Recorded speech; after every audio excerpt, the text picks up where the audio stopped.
Para concluir y ya invitándolos a la lectura del texto que yo les compartí de Umberto Eco sobre las ideas estéticas en la obra de Santo Tomás de Aquino.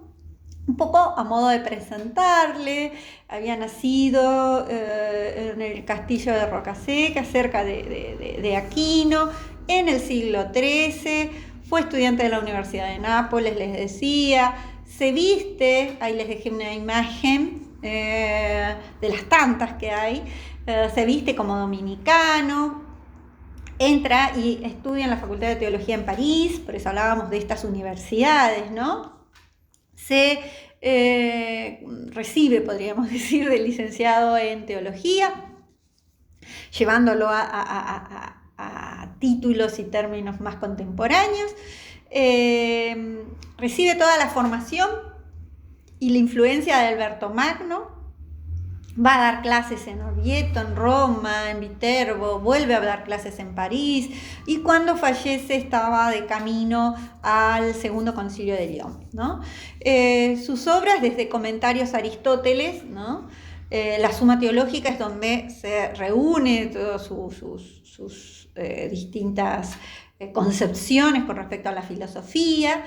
Su tema, podríamos decir, es la relación entre razón y fe, que no es una problemática para la época, la filosofía admite, ¿no? Lo accesible a la ley natural, en tanto que la religión admite lo revelado, ¿no? La autoridad de Dios. Y hay una necesidad que concuerden ambas verdades, las verdades de fe y de razón, y ascender por la razón, la interpretación racional, a las verdades de fe, y descender por la revelación hacia la razón, ¿no? Y entonces estaría por un lado lo revelado, que es la parte del dogma, en lo que uno cree o no cree, y si no cree no es parte, diríamos, y por el otro lado lo natural, ¿no? Que es elaborado por la razón. Y ahí parte de demostrar la existencia de Dios, como Dios es infinito, y nosotros somos infinitos, y no podemos comprender por vía directa o del razonamiento, no podemos constatar la existencia de Dios. Entonces recurre ahí a Aristóteles y recupera ese mundo sensible como un mundo para poder llegar a conocer a Dios, ¿no? La primer vía de conocimiento de Dios es el movimiento, ¿no? Existe el movimiento en el universo, todo movimiento tiene una causa, entonces eso nos habla de que hay una causa exterior al ser que está en movimiento, ¿no? Entonces ahí aparece el primer término, motor, esta idea de Dios como un motor, como la causa primera que da el movimiento, ¿no? La segunda vía para conocer a Dios, que se vincula con esta idea de que las cosas son, o sea que tienen un grado de perfección, y nada puede ser causa eficiente de sí mismo, ¿no? Entonces cada causa da cuenta de una siguiente. Entonces si se sigue el orden, se llega a la perfección, que es la que genera estas otras cosas para que tengan un grado de perfección, que es la existencia, ¿no? De Dios. La tercera vía de conocimiento de Dios, que tiene que ver con que el ser que nos es dado está en un perpetuo devenir, decíamos, ¿no? Es decir, vivimos cambiando, y dejamos de ser.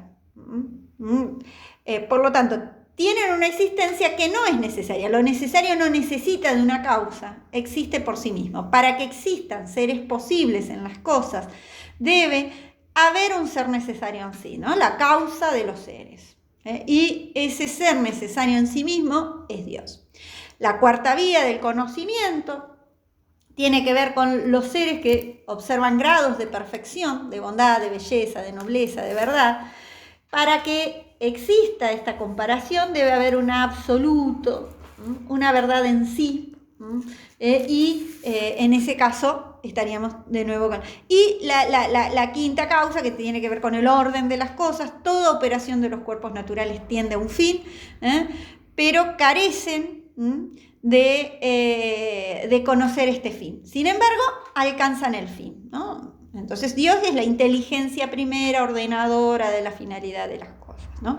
Cada cosa que es, los seres reales son, y ninguno es la existencia misma de sí mismo, ¿no? Un hombre que existe, un caballo que existe, hay una esencia, pero sin la existencia de esa esencia no podría observarlo. Dios es acto puro, va a decir, ¿no?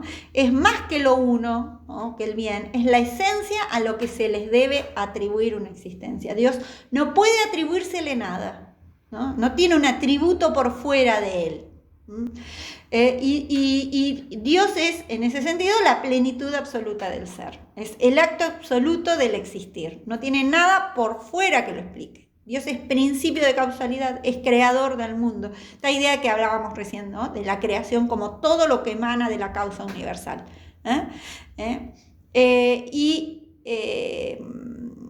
¿Cómo crea Dios? Y a partir de acá retoma los inteligibles de San Agustín. Pero solamente les dejo, algunas características, que es lo que nos interesa ver, de las 3 características que habíamos hablado con respecto a la concepción de belleza, la integridad, la proporción en armonía y la luminosidad. Y ahí les dejo algunos fragmentos de la Suma Teológica. Chau, chau.